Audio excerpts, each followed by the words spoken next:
8월 30일 금요일 아침입니다. 오늘도 변함없는 하나님의 크신 은혜를 경험하는 저와 여러분의 삶이 되시기를 소망합니다. 오늘 아침에 하나님께서 우리에게 주시는 말씀은 시편 31편 1절에서 8절까지 말씀입니다. 7절과 8절 두 구절만 함께 읽도록 하겠습니다. 내가 주의 인자하심을 기뻐하며 즐거워할 것은 주께서 나의 고난을 보시고 환난 중에 있는 내 영혼을 아셨으며 나를 원수의 수중에 가두지 아니하셨고 내 발을 넓은 곳에 세우셨음이니이다. 시편 31편은 다윗의 시입니다. 1절에서 8절까지 말씀을 보면 크게 세 부분으로 나눌 수 있는데요. 다윗은 하나님께 하나님이 어떠한 분이신지를 고백하고 있습니다. 다윗의 하나님은 어떤 하나님일까? 첫 번째, 피난처와 요새로서의 하나님이십니다. 다윗은 하나님을 자신이 의지할 수 있는 안전한 피난처요, 강력한 요새로 여기고 있음을 보게 됩니다. 그는 주의 공의로 나를 건져 주십시오라며 하나님을 구원의 근원으로 여기고 간절히 하나님을 찾고 있음을 보게 됩니다. 하나님이 바로 그를 지키시는 그러한 요새다라는 것이죠. 하나님께서 자신을 보호하시고 어떠한 어려움과 위기에 처해 있을지라도 그를 지켜주시는 분이시다라는 사실을 굳게 믿고 있음을 보게 됩니다. 사실 다윗의 실제적인 삶을 들여다보면요, 끊임없는 위기와 위험으로 가득했었음을 우리는 잘 알고 있습니다. 그는 사울 왕에게 쫓기는 도망자 생활을 해야 했었고요.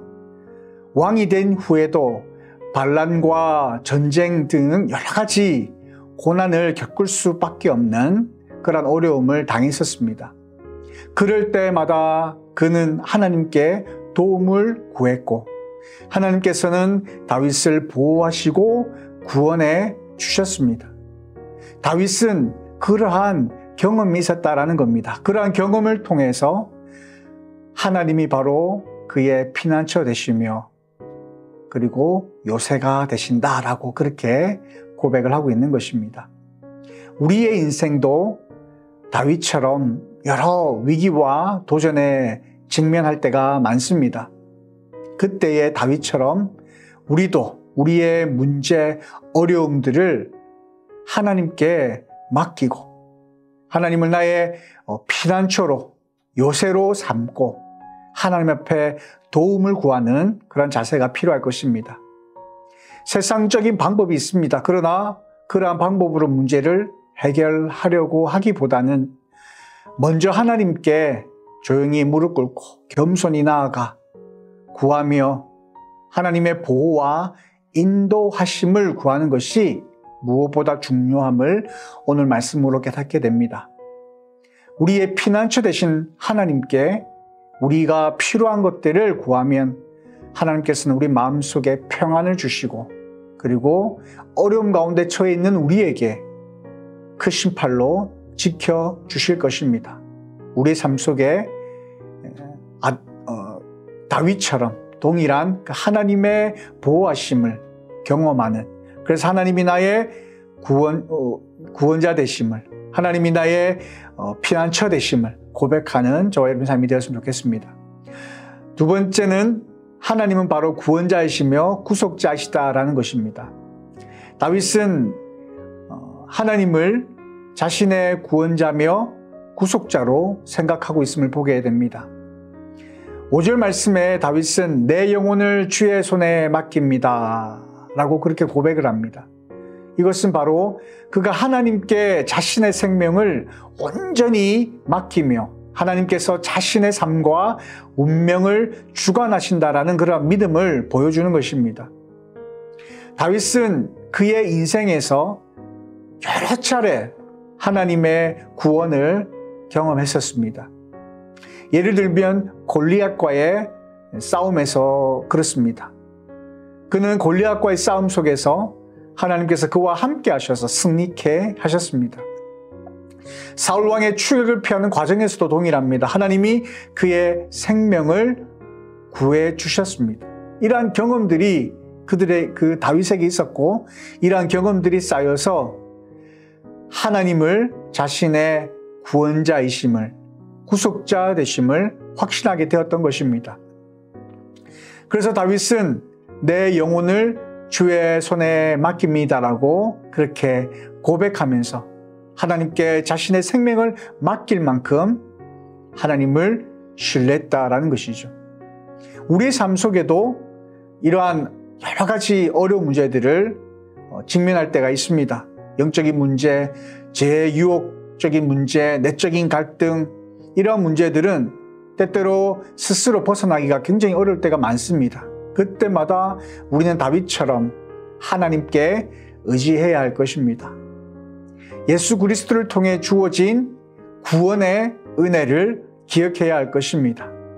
하나님이 우리의 죄를 구속하시고 새로운 생명을 주셨다는 사실에 확신을 가지시기를 바랍니다. 하나님께서 베푸신 그 구원은 과거의 한 사건이 아니라 매일매일 삶 속에서 경험할 수 있는 현재적인 능력 되심을 기억하시기를 바랍니다. 그래서 우리 삶 속에 어려운 일이 있을 때마다 구원의 하나님이신 그 하나님 앞에 기도하며 하나님의 구원을 요청하고 또 하나님의 도우심을 입는 저와 여러분 삶이 되시기를 바랍니다. 마지막으로 다윗은 하나님은 신실하신 하나님이십니다 라고 고백을 하고 있습니다. 주는 나의 환난 중에 나의 영혼을 아셨다라고 다윗은 고백합니다. 하나님이 그의 고난과 슬픔을 깊이 이해하시고 그를 신실하게 돌봐 주셨다라고 믿고 그렇게 고백하고 있는 것입니다. 하나님이 언제나 그와 함께 하셨고 그를 잊지 않으시는 분이심을 확신하는 모습을 본문을 통하여 우리는 엿보게 됩니다. 다윗은 하나님이 항상 그의 편에 계셨고 그의 기도에 응답하셨던 신실하신 분이시다는 사실을 확실하게 믿었다라는 것이죠. 다윗의 생애에서 하나님은 그가 어려움에 처할 때마다 함께 하셨고 그를 구원해 주셨습니다. 그러한 하나님은 신실하신 하나님이셨습니다.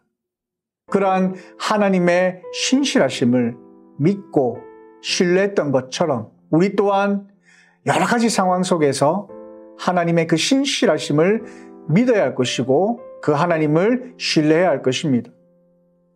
우리는 때때로 하나님이 우리의 기도에 응답하지 않는 것처럼 느껴질 때가 있습니다. 그러나 다윗이 하나님의 그 신실하심을 믿고 끝까지 신뢰했던 것처럼 우리도 하나님의 약속이 반드시 이루어질 것이다라는 믿음을 가져야 할 것입니다. 하나님은 결코 우리를 잊지 않으십니다. 우리의 모든 상황을 아시고 최선의 방법으로 응답하십니다. 이 믿음 가지고 인내하며 기다릴 때에 하나님의 신실하심을 우리의 삶 속에서 경험하게 될 것입니다. 다윗은 어려움 속에서 하나님과 깊은 교제를 나누었습니다. 그 과정 속에서 하나님이 어떻게 역사하시고 그의 기도에 응답하시는지를 경험했습니다. 이로 인해 다윗은 하나님을 피난처와 요새로, 구원자로, 신실하신 하나님으로 고백하게 된 것입니다. 하나님을 신뢰하고 그분의 성품과 능력에 대한 확신을 갖게 되었다라는 것입니다. 하나님과의 깊은 교제를 통해 우리 또한 다윗처럼 하나님을 경험하기를 간절히 소망합니다. 하나님을 신뢰함 가운데 하나님과 함께 동행하는 그러한 복된 삶으로 우리의 삶 속에서도 다윗의 고백과 같은 그런 고백이 되어지는 복된 삶이 되시기를 주님의 이름으로 축복합니다. 기도하시겠습니다. 참 좋으신 아버지 하나님, 하나님 은혜를 감사합니다. 다윗이 그의 삶 속에서 수많은 어려움 가운데 있을지라도 하나님과 함께 동행하며 교제할 때에 하나님이 그의 피난처 되심을 깨달았고 구원자 되심을 깨달았고 신실하신 하나님이심을 깨달았습니다. 우리 또한 우리 삶 속에서 어떠한 상황과 형편 속에 처해 있을지라도 힘들고 어려운 상황 속에 있을지라도 하나님과 늘 함께하며 교제하는 가운데 하나님이 어떠한 분이신지를 깨닫는 복된 삶이 되어지기를 원합니다. 다윗의 고백처럼 우리 또한 하나님은 나의 피난처 되십니다. 나의 구원자 되십니다. 신실하신 하나님이 되십니다. 라는 고백이 될 수 있도록 우리 삶 가운데 역사하여 주시옵고 살아계신 하나님과 함께 더불어 하나님의 이름을 높여드리며 살아가는 주의 거룩한 백성들 될 수 있도록 인도하여 주시옵소서. 감사드리며 살아계신 예수님의 이름으로 기도드리옵나이다. 아멘.